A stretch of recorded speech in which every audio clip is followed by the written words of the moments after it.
derniers brasseurs dirigeants de la brasserie. Donc on est parti d'une histoire vieille de 350 ans et je l'ai remis au goût du jour avec les nouvelles techniques. Henri Motte, un ingénieur de 29 ans, a fait le pari il y a 3 ans de quitter son poste dans l'informatique pour relancer la marque à l'étoile avec l'aide de sa famille. C'est parti! Les premières bières ont recueilli un joli succès d'estime. Le jeune héritier cherche désormais à transformer l'essai en profitant du renouveau actuel de la bière. Monsieur, bonjour. Bonjour, on vient décharger les fûts donc, pour le Bière à Lille. Bière à Lille, l'un des festivals les plus importants de France. Plus d'une centaine de brasseries venues du monde entier et surtout des milliers de jeunes consommateurs et consommatrices sont attendus, la cible prioritaire de Motte Cordonnier. C'est l'occasion de rencontrer nos clients, leur faire goûter nos nouveautés. On a pas mal de petits tests qu'on a brassés, qu'on veut présenter. Donc c'est toujours sympa d'avoir un retour de dégustation de nos clients. Donc là on a une petite gamme de bières, on a 6 bières. On a notre René qui est notre blonde, facile, 6 degrés, très maltais, céréalière. René c'est notre arrière-grand-père. L'histoire familiale, c'est l'identité de la brasserie. Une façon de se différencier dans un secteur en pleine effervescence. Le brasseur, c'est mon fils qui est là. Alors, Henri est la 10e génération de brasseur dans la famille. T'as du malt torréfié et on a rajouté comme épice du poivre de Sichuan. Et c'est ce petit goût que tu retrouves. Ouais. C'est les goûts d'épices que tu retrouves derrière. Ouais. Oubliez tout ce que vous croyez savoir sur la bière. Le breuvage connaît une explosion des styles et des saveurs sous influence américaine. On ne parle plus de blonde, de brune ou d'ambrée, mais de pils, de lager ou encore d'IPA, Indian Pale Ale, une vieille recette anglaise remise à la mode aux États-Unis. Je peux te goûter ta artistique American Pale Ale? Le but, ça a été d'aller chercher une amertume fine et équilibrée, mais qui soit présente quand même. En fait, il y a le champ des possibles est immense entre des aliments qu'on n'imaginait même pas dans la bière, des épices, des techniques de brassage, des mélanges avec d'autres boissons. Voilà, tout est possible et imaginable. Et donc on teste pas mal de choses justement pour trouver vraiment la bière qui sera sympa et qui va sortir du lot et qui va nous différencier en plus de notre histoire. La bière est redevenue tendance en France. Elle serait même devenue la boisson alcoolisée préférée des Français, devant le vin. Et ce n'est pas tout. Notre pays compte désormais le plus grand nombre de brasseries en Europe, 2500 contre une cinquantaine il y a 20 ans. Mais toutes ces nouvelles bières artisanales ne se valent pas. La qualité n'est pas toujours au rendez-vous et les industriels n'ont pas dit leur dernier mot.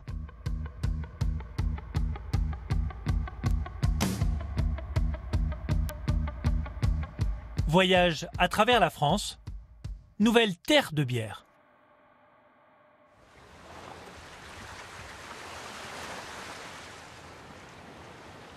Argelès-sur-Mer, en terre catalane, à quelques kilomètres de l'Espagne.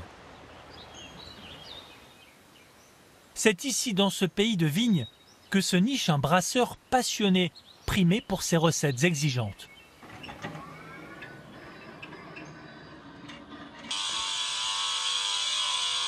Ça, c'est pour être sûr d'être bien réveillé.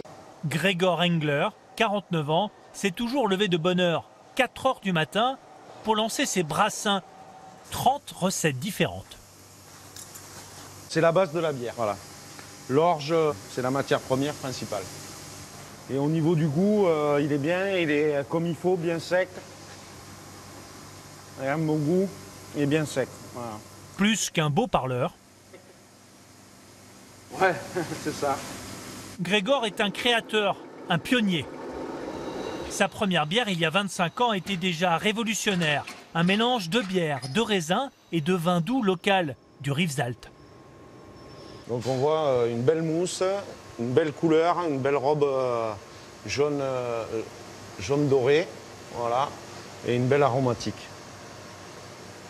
Il doit être pas loin de 8 heures, mais c'est pas toujours le meilleur moment pour déguster. Mais bon, on a quand même le palais quand même alerte le matin, donc on perçoit quand même bien les choses. Une dégustation bien matinale, avec modération bien sûr. Grégor ne fait aucun compromis sur la qualité. Alors que la plupart des bières disponibles sur le marché ne restent que quelques jours, voire quelques semaines en garde, les crus Capdona sont conservés plusieurs années dans ces barriques en chêne. Julien, tu viens déguster? C'est le cas de cette bière, élaborée avec du seigle bio local et sacrée meilleure brune du monde en 2022. C'est une bière qu'on a démarré il y a 2 ans à peu près. Donc, et elle arrive que maintenant. Voilà. Mais ça vaut le coup d'attendre. Je trouve que l'acidité, tu vois, elle est remontée un peu, l'acidité avec la saturation. Ouais. Cette quête du goût, obsessionnelle, a un coût. Les barriques ont été achetées 1 000 € pièce à un grand domaine de vin de Bourgogne pour un usage unique. La fameuse brune est tellement chère à produire qu'elle ne rapporte presque rien. On ne recherche pas dans ces produits-là forcément la rentabilité du produit, quoi, hein. Parce que c'est vrai que dans le vin, on trouve des bouteilles à 300 € et qu'aujourd'hui, nous, on vend nos bouteilles à entre 20 et 30 € et c'est sûrement pas suffisant par rapport au travail qui est fait sur ces bières. Les créations du maestro catalan collectionnent les médailles dans les concours internationaux, plus d'100. Ces crus les plus célèbres sont des bières de saison, élaborées à base de plantes et de fruits du terroir méditerranéen.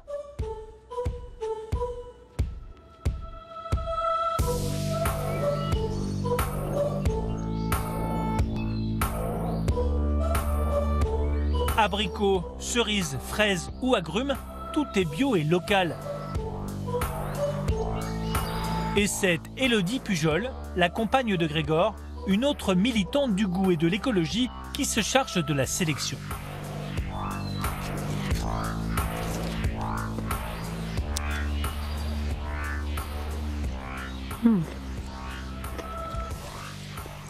Ah ouais, ça Greg il va adorer. Ouais. Greg il adore l'acidité. Ouais, voilà, la mer et l'acide. Ouais. Ce jour-là, Élodie vient tester les grenades d'un nouveau fournisseur. En plus de travailler sans pesticides, cet arboriculteur est un adepte de l'agroforesterie, une pratique écologique qui prône la plantation d'arbustes au milieu des parcelles pour protéger les sols et réintroduire de la biodiversité. Quand j'achète une grenade bio locale à Frédéric, je vais la payer 2 fois le prix. Maintenant, il faut savoir quelle économie tu veux entretenir et qu'est-ce que tu veux dire dans ta bière. Tu sais, l'intention fait quand même aussi le résultat. Et lui, il met beaucoup d'intention dans ce qu'il fait, nous aussi. Les gens, ils n'ont plus envie de boire du faux, du mauvais, de la tricherie. Pratiquement toutes les bières aux fruits, pour simplifier la donne, il y a des arômes, il y a du sucre ajouté, il y a des sirops. Moi, je ne suis pas là pour critiquer ce que font les gens, parce qu'il y a des gens qui aiment ça. Mais moi, en tant que petite fille d'agriculteur, avec ces valeurs-là et touchée par ces valeurs, je ne peux pas faire ça. Je ne peux pas mettre un arôme dans une bière, c'est pas possible. J'en ai mis 2 de chaque, comme ça vous pouvez faire des petits tests. Soit les rouges c'est les Wonderful, les autres c'est les Moyards. Ouais, super. Et comme ça vous voyez ce qui vous va. Super. Ça marche? Ces bières-là, c'est des bières qui sont vendues entre 1 semaine et moins d'1 mois. Elles ne sont vendues que sur réservation. Après, il n'y en a plus. Après 25 ans d'efforts, les bières haute couture d'Élodie et Grégor sont plébiscitées par les consommateurs. D'autant que le couple continue par conviction à pratiquer des prix qui ne sont pas démesurés. Ils refusent aussi les offres de distributeurs à l'autre bout du monde. Le local, d'abord et avant tout. D'ici quelques mois, la brasserie va déménager au pied du massif du Canigou. Dans cette ancienne usine art déco, entourée par les oliviers et 350 hectares de terres agricoles. Une fois les travaux terminés, le public pourra emprunter une passerelle aérienne pour admirer les chais Capdona, comme dans les grands châteaux bordelais.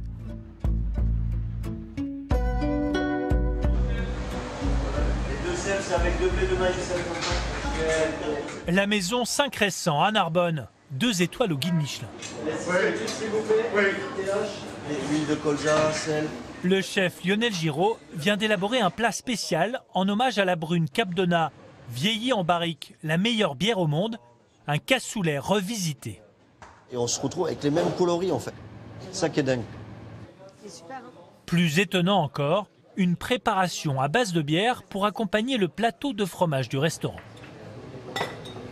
L'idée, c'est que le chef, hier, il a travaillé sur un gel. Le gel uniquement réalisé avec la bière à l'abricot. On va d'abord sortir le côté fruité de l'abricot. C'est que sur la bière à l'abricot? Que sur la bière, il n'y a que de la bière. Il n'y a rien d'autre? Rien d'autre. Que de la bière, pas de sucre, rien. On vient juste la gélifier un petit peu pour obtenir une texture confiture, aller chercher le fruit et ensuite aller chercher l'amertume de la bière. C'est génial. Ça vous plaît? On va respecter le produit et voilà. Super. Merci de magnifier la bière comme ça. Allez, ça marche, 6 couverts en celle-ci. Dans ce restaurant gastronomique, une petite révolution est en cours. La bière prend la place du vin désormais. Pour certains plats du menu dégustation, une déclinaison de champignons ce jour-là.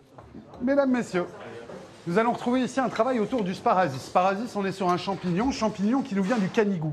Pour accompagner ce plat, on a fait le choix de le servir dans des verres noirs pour casser un petit peu les a priori qu'on met sur la bière. Et j'attends tout vos retours, que ce soit positif ou positif. Bien sûr, je suis ouvert à la critique positive. Bonne dégustation, mesdames, messieurs. Je pense que ça se modernise, qu'il y a de l'évolution, qu'aujourd'hui, les gens n'ont pas toujours envie de mettre 14 ou 15 degrés dans le gosier sur un repas du midi. Et quand vous buvez une bière à 3 ou à 5 degrés, c'est sympa. Moi je dis c'est bien, ça te laisse la possibilité d'aller bosser après, tu ne te fais pas flasher direct à l'alcool test, voilà, tu n'es pas tordu. C'est aussi ces avantages-là. Je ne bois pas de bière. Mais là, c'est complètement différent. Je viens de faire un comparatif avec le blanc que j'apprécie beaucoup pendant les repas. Et effectivement, je trouve qu'il y a beaucoup plus de reflets sur le plat avec la bière qu'avec le blanc. La bière a opéré sa mue. Fini les seules soirées entre potes devant le match. Le breuvage doré est devenu hype grâce à une déferlante de nouvelles recettes venues des États-Unis. Et l'étendard de ce mouvement planétaire, c'est la fameuse IPA, Indian Pale Ale, une bière au goût prononcé, fortement chargée en houblon, l'épice du brasseur. Une tendance qui bouleverse l'économie d'une région en France. En Alsace, on cultive le houblon depuis toujours. On le surnomme l'or vert.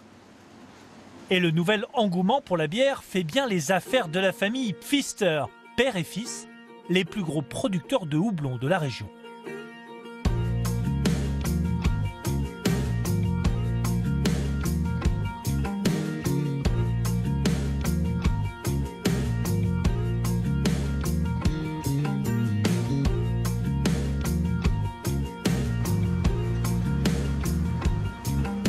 C'est la période de récolte du houblon, le mois de septembre, et puis le jour qui se lève, le soleil qui se lève, c'est magnifique, quoi.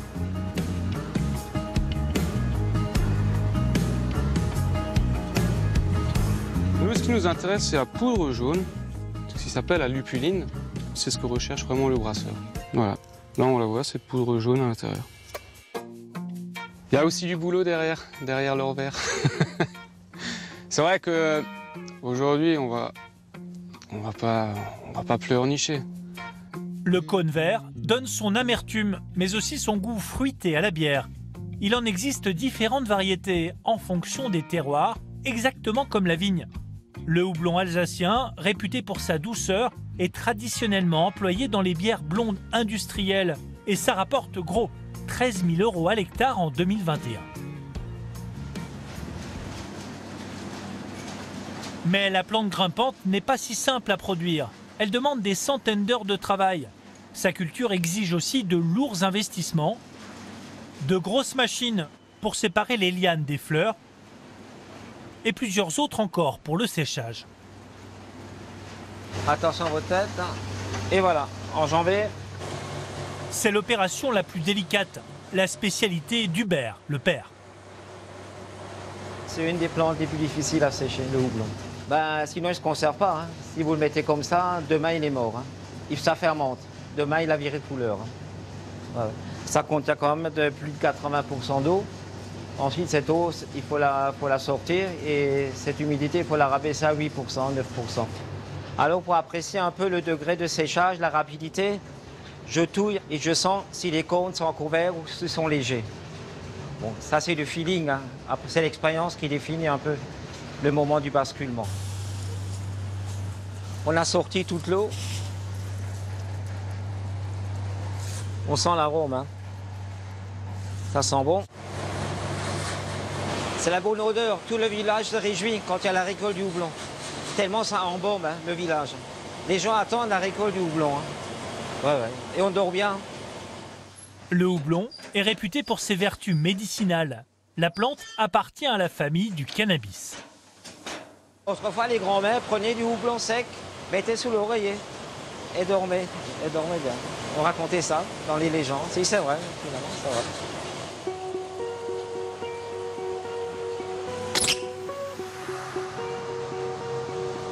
Les ballots partent pour la coopérative qui commercialise le houblon de la famille Pfister et des autres producteurs alsaciens.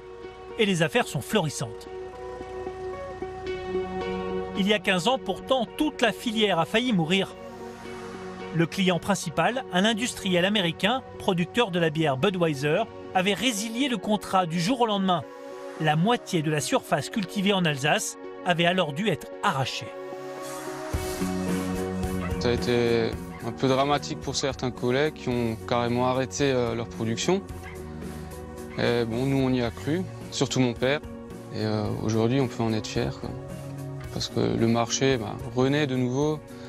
Et justement, on essaye de répondre au mieux aux demandes des brasseurs. Et c'est ce qui fait aussi notre force aujourd'hui. Les agriculteurs alsaciens ont retenu la leçon. Diversifier les clients, diversifier l'offre aussi, pour attirer les nouvelles brasseries artisanales en cultivant de nouvelles variétés expérimentales.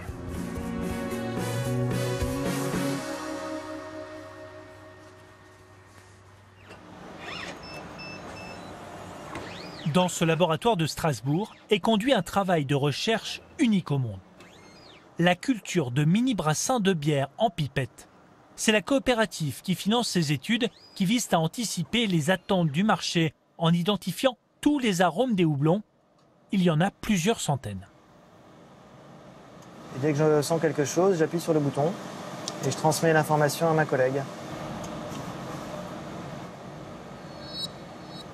Allez. L'objectif, c'est d'avoir une carte aromatique de tous les houblons expérimentaux, de pouvoir choisir ceux qu'on veut en fonction des desiderata des brasseurs. On part pour le premier échantillon, Damien. En parallèle de ce travail de fond, la coopérative organise régulièrement des sessions de sniffing, le test olfactif de chaque nouvelle variété en culture expérimentale. Oui, on a un aspect mentholé. Oui, mentholé, on sent beaucoup. Avec un fond épicé. Je trouve qu'il y a une belle longueur aussi de l'arôme. Passe au suivant.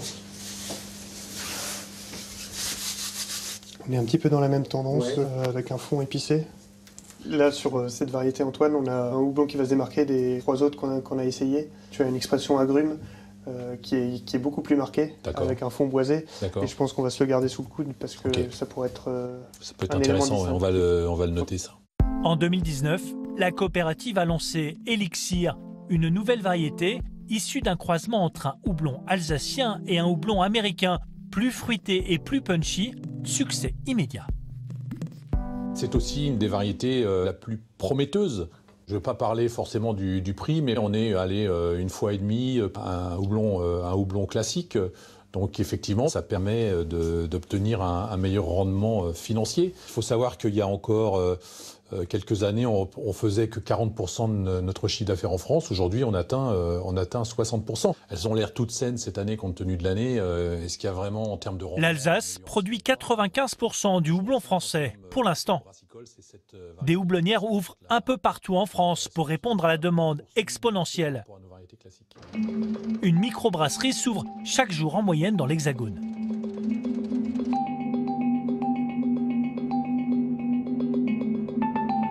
Rien qu'au Pays Basque, nous avons recensé plus d'une quinzaine de marques. Toutes tentent de se différencier avec des saveurs originales, à base de piment d'Espelette, de myrtille ou encore de pain, des recettes plus ou moins réussies. Le village d'Asparin, dans le Piémont basque, est le siège de l'une des plus vieilles brasseries de la région. Bob's Beer, la bière de Bob, du nom d'un brasseur anglais qui a posé ses valises ici il y a 20 ans. Pionnière, la marque s'était un peu endormie sur ses lauriers. Elle a décidé de faire appel à ce consultant pour prendre un nouvel élan. Ok, parti. Allez, on va tester les autres. Benjamin Cobet est zytologue. La nano, vous êtes à 3 ? Ce mot barbare désigne un sommelier spécialiste de la bière. Aujourd'hui, il vient goûter plusieurs nouvelles recettes imaginées avec les 2 maîtres brasseurs. Attention, ça risque d'éclabousser. Nano vitesse. Benjamin commence par goûter une Nano IPA, une variante faiblement alcoolisée de la fameuse IPA à 2-3% d'alcool. C'est fin, c'est agréable, c'est à la fois présent et pas trop exubérant. Il y a une belle combinaison.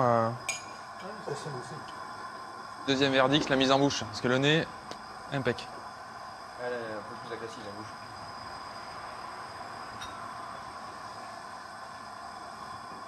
Le corps est bien. Il y a un côté effectivement un peu presque fruits rouges. On va retrouver des marqueurs typiques des IPA, mais il y a cette petite touche-là, dit ah tiens c'est rigolo, il y a presque comme s'il y avait un petit côté fraise. Allez, vas-y, Thomas, vas-y. Deuxième recette, encore une déclinaison de l'IPA. Allez, hop. Ça s'appelle une cold IPA, donc c'est un pied de nez à l'IPA. C'est une fermentation basse qui est fermentée à chaud avec un versement de grains qui est typique des lagers américaines. Un peu technique. Ce sous-style est une sorte de compromis entre une blonde un peu trop neutre en goût et l'IPA un peu trop amère pour certains palais. Quand on arrive en consultance, qu'on fait des nouvelles bières ou qu'il y a des nouvelles créations, ouais, c'est un peu... je suis assez exigeant et je dis ouais, il va peut-être changer ci ou ça. Là, j'arrive, je sens le produit, je dis le produit il est nickel, on touche à rien du tout quoi. C'est plutôt rare. Ah, c'est hyper bon. C'est bon ? Ah, c'est hyper bon. Ah, ça, c'est péché mignon. Bien sûr. Ça on peut en voir. On passe. On passe à la NEPA ? Allez. Troisième recette, une NEPA, New England IPA.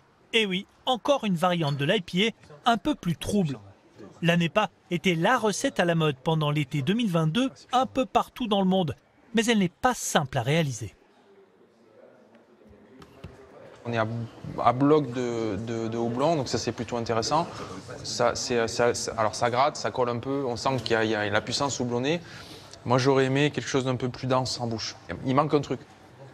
Virer les brasseurs ? Non, il faut qu'ils se concertent, qu'ils trouvent la solution. Qu'on le fasse bouillir dans l'eau pour le stériliser et après qu'on l'injecte dans la boue. Aujourd'hui, on parle d'une bulle bière, c'est-à-dire que le fait qu'on soit juste local fait vendre. Si on rajoute local et bio, ça va encore vendre. Sauf que le côté qualitatif n'est pas toujours au rendez-vous, voire peu souvent au rendez-vous. Non, il y a trop de brasseries en France par rapport à la consommation, ou tout le moins, il va y avoir à un moment donné une sélection. Et les brasseries qui n'auront pas engagé justement une sorte de contrôle qualité poussé et de dire nos produits, on va les stabiliser, on va les améliorer, c'est peut-être le mauvais calcul. Trop de brasseries en France ? Les mots du zytologue piquent un peu. Ils rejoignent pourtant d'autres reproches déjà formulés à propos de certaines bières artisanales. Un goût qui varie d'un lot à l'autre. Des bouteilles qui explosent à cause d'une fermentation ratée. Et ce n'est pas tout. 5, on est à 5, 6, 7, 12, 13, 14, 15, 16. Il doit y avoir facile 16 brasseries différentes de la région. Donc, Pays Basque, français, Pays Basque, espagnol. Dans ce supermarché de la côte, plusieurs bières locales n'affichent pas le lieu de brassage sur leur étiquette, contrairement à ce qu'exige la législation. Cette bière, par exemple, arbore la croix basque. L'étiquette affirme qu'elle est brassée au Pays Basque et mentionne la ville de Bidart, alors que le code produit, qui commence par RGS, renvoie vers l'Espagne, de l'autre côté des Pyrénées.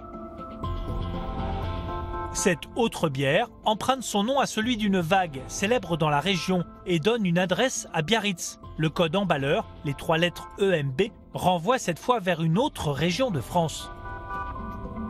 Cet emballage donne plus de précision. La bière est produite dans une brasserie de Nyons dans la Drôme, à 7 heures de route de Biarritz, 685 km. Normalement, il y a une obligation légale d'indiquer où ça a été fabriqué. Certains jouent le jeu, d'autres non. Donc c'est aussi ça, je dirais, le Far West de la bière. Le consommateur, lui, s'il se fie uniquement au visuel sans regarder ce qui est marqué sur l'étiquette, il peut se faire tromper. Donc moi, le conseil que j'ai, c'est prenez une bouteille, lisez ce qu'il y a à l'étiquette, et j'ai envie de dire, si vous vous intéressez à la bière, essayez d'aller visiter les brasseries.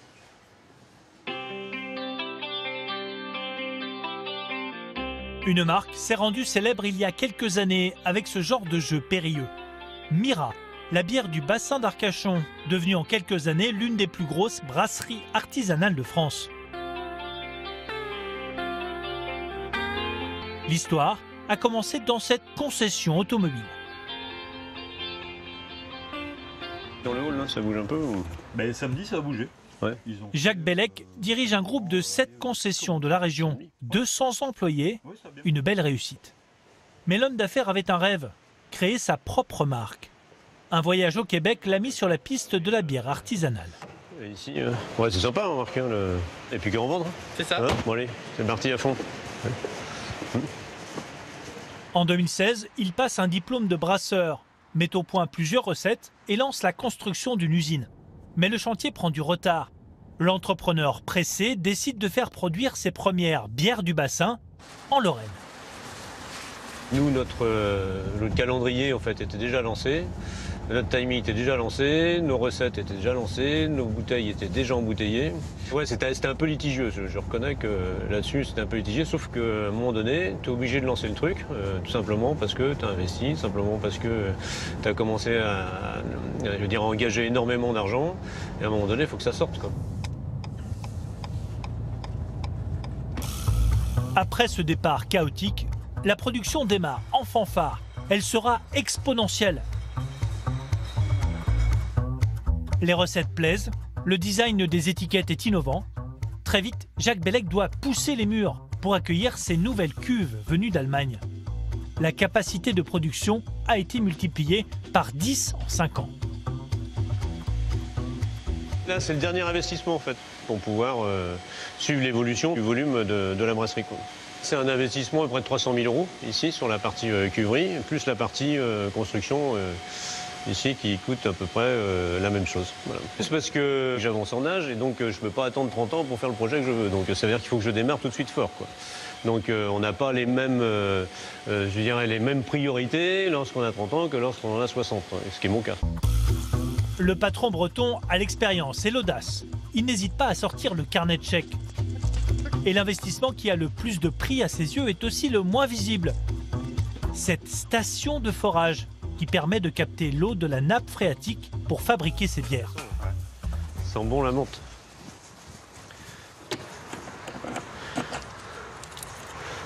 T'as pris la bonne clé? Bien sûr. Imagine un tuyau ici qui descend à 300 mètres de profondeur et qui pompe l'eau de la nappe en fait. C'est une eau qui est plutôt unique, donc une eau qui est de qualité qui est rare, donc il y a zéro pollution d'origine humaine. Pesticides et ainsi de suite. C'est un avantage en tout cas concurrentiel pour nous qui est important. Cette eau de source gratuite, chill. Ouais, chill. Prélevée grâce à une autorisation de l'État. Quand même top. Jacques Bellec en a fait son principal argument marketing. Mais cette eau miraculeuse n'est pas qu'un ingrédient de la bière. Elle sert aussi et surtout à nettoyer les bouteilles et les cuves.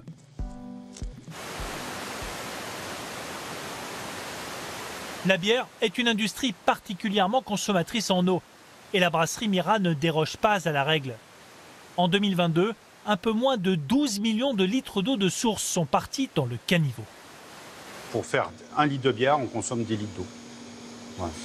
Ça, c'est des données qu'on aime, qui sont améliorées.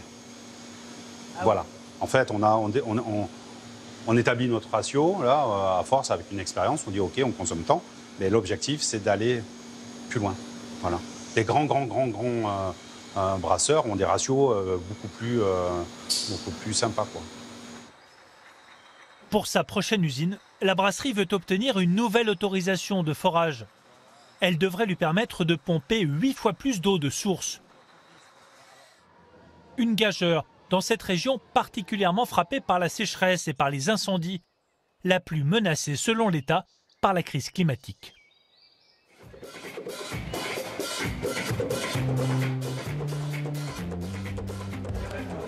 Toujours plus gros, toujours plus fort.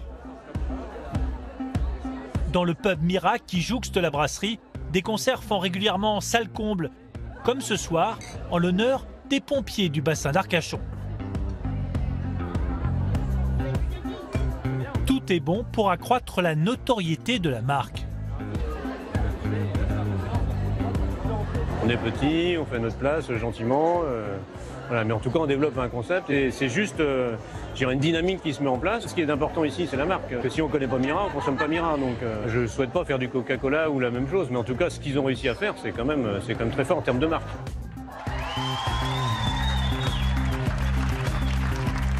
Avec 1 300 000 litres de bière produits en 2022, Mira n'est plus tout à fait une bière locale. Ses ambitions sont désormais nationales.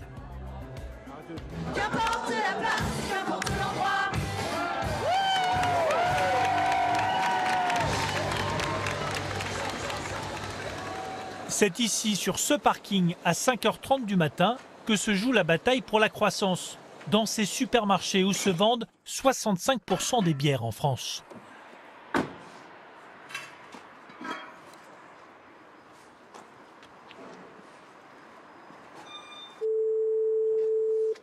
Oui, bonjour, c'est Mohamed de la brasserie Mira. Mohamed Hadjmati, le tout nouveau chef des ventes de la brasserie, met la dernière touche à une opération spéciale au centre du rayon bière de cet hypermarché de Clermont-Ferrand. Le but, c'est de faire une grande mise en avant pour que les clients ne le louent pas et que le nom Mira leur vienne en tête tout de suite, quoi. Et pour se distinguer davantage encore de la concurrence, Mohamed dispose d'une arme secrète, une gamme de bières unique en son genre. J'ai une bière qui va très bien avec le fromage, en particulier le comté. Eh ben allez, je te montre tout ce qu'on a en affinage. Allez, ok. Et après, si je peux me permettre... Cette bière spéciale a été brassée avec du jus de carotte et plusieurs épices, du poivre, des piments, du cumin et du galanga. Moi, le but, c'était de le mettre avec le présentoir, mais on peut dispatcher... Plusieurs endroits. Voilà, on en met 4 et on peut faire comme ça. On fait comme ça. Donc j'ai bien entendu le côté rond et épicé qui va venir contrebalancer le côté un peu fruité du fromage. C'est ça, j'ai tout compris? Ouais. Parfait. Super. Mohamed Hadjmati a eu l'autorisation d'installer cette autre bière au rayon poissonnerie, conçue spécialement pour les fruits de mer. Merci à vous. C'est l'équivalent d'un sauvignon, d'un vin blanc sur les huîtres et fruits de mer.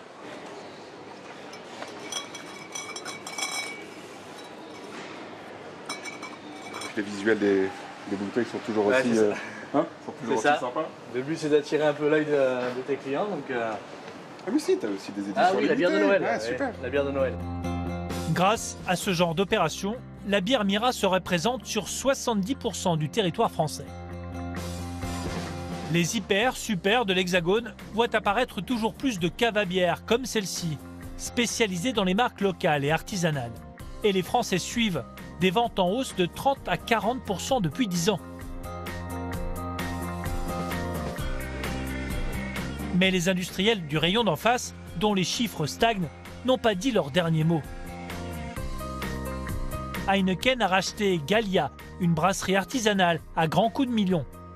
Un groupe concurrent a imaginé une stratégie un peu plus subtile.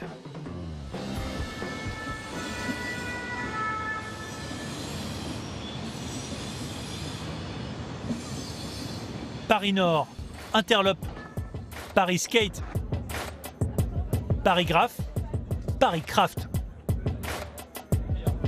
Dans cette ancienne halte ferroviaire, reconvertie en bar branché, doit se tenir une rencontre avec l'un des maîtres brasseurs les plus célèbres au monde. Bonsoir, maintenant. Ça va? Ça va? Ce New-Yorkais est l'un des précurseurs du mouvement craft, le retour de la bière artisanale aux États-Unis dans les années 80. J'ai fait ma première IPA en 1989. C'était un style de bière historique que plus personne ne brassait et dont personne ne voulait. Je me souviens d'une conférence en 1994 sur les IPA, pendant laquelle j'ai fait découvrir ma bière à des brasseurs anglais. Ils l'ont reniflée, ils l'ont goûté et ils m'ont dit « C'est sympathique, mais personne ne va jamais en boire ». Et bien sûr, 5 ou 6 ans plus tard, ils se sont tous mis à brasser de l'IPA. Gareth Oliver ne vient jamais les mains vides. Il a apporté des Ghost Beer, ces bières éphémères qui ont fait la réputation de sa brasserie Brooklyn. Ce jour-là, ces journalistes spécialisés vont déguster une bière à base de fonio, une céréale africaine. C'est une céréale qui peut pousser dans le désert et arrêter la désertification. Et cela fait aussi de la très bonne bière. Merci à tous et bonne soirée. Contrairement aux apparences, le maître brasseur n'a pas organisé l'événement. C'est Carlsberg, 3e groupe industriel mondial de la bière, qui mène la danse. La multinationale danoise a racheté les droits de distribution et de production de Brooklyn hors des États-Unis, ce qui représente plus de la moitié du chiffre d'affaires de la brasserie. Un pacte avec le diable? Gareth Oliver assume. C'est comme si on était un groupe de musique et que eux étaient le label. On a besoin de quelqu'un pour vendre nos disques, n'est-ce pas? Et ce n'est pas nous qui allons le faire. Et je trouve que cette collaboration se passe très bien. Et voilà, on met tout en œuvre pour importer encore plus de bière Brooklyn en France. Merci beaucoup, tu as l'air tellement naturel. Ce jeune homme s'occupe chez Carlsberg de commercialiser une vingtaine de bières artisanales en France, en plus de Brooklyn. La première année, on faisait 1000 hectolitres de Brooklyn. Cette année, on va finir à 45 000 hectolitres. L'année prochaine, on espère en faire, on va dire, 60 000. Donc voilà, c'est un énorme chemin qui a été parcouru en 10 ans. Ça reste 100 fois moins qu'une brasserie comme Kronenbourg qui fait 6 millions d'hectolitres. Voici la plus grosse usine de production de bière en France. Le site historique des brasseries Kronenbourg, racheté par le groupe Carlsberg en 2008. Dans ces immenses cuves de fermentation sont fabriquées pour le marché français les bières Brooklyn et toutes les autres marques de l'industriel. Et c'est ici, en Alsace, qu'a été mise au point la plus grande réussite du groupe ces dernières années, les Tourtel Twist, une gamme de bières aux fruits sans alcool. Le coup de génie, c'est l'utilisation d'une nouvelle technologie qui permet d'obtenir des bières sans 1 gramme d'alcool, à 0,0%. La boisson est donc considérée comme un soda, elle ne tombe plus sous le coup de la loi E20, une campagne de pub est possible. Nouveau, Tourtel Twist, ça rapproche. Un rêve de publicitaire. La Tourtel Twist a été achetée par un foyer français sur 5 depuis sa renaissance, avec une clientèle moins âgée et plus féminine. Mais ce succès n'échappe pas aux polémiques. Tourtel Twist est accusé d'être une transition vers l'alcool pour les plus jeunes, d'être trop sucré aussi.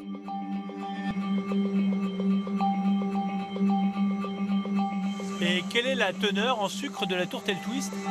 Nous, sur les Tourtel Twist, on est à peu près à 50 grammes par litre de sucre en moyenne dans nos Tourtel Twist. Mais c'est largement moins que d'autres boissons au cola, par exemple, ou d'autres softs. D'accord, donc pour une bouteille de 33, ça va faire... un peu plus de 15 grammes de sucre. Ouais. Mais comme je vous dis, par rapport à l'ensemble des autres softs et des autres boissons au cola du marché, on est largement en dessous. Après, ça va être plus que la bière. Forcément, puisqu'il n'y a pas de sucre effectivement dans la bière. 15 grammes, ou plutôt 16,5 grammes par bouteille, c'est presque 3 morceaux de sucre. Un peu moins effectivement que la plupart des sodas. Et encore, pas tous. Ça représente tout de même un peu plus de la moitié de la dose journalière recommandée par l'OMS, l'Organisation mondiale de la santé. 30 grammes. En 2022, les ventes de la Tourtel Twist auraient augmenté de 20%, une hausse plus importante encore que celle des bières artisanales. Et la fête n'est sans doute pas finie. Les Français consomment 33 litres de bière par an, en dernière place pour l'instant du peloton européen. Le pays du vin est-il en passe de devenir un grand pays de la bière ?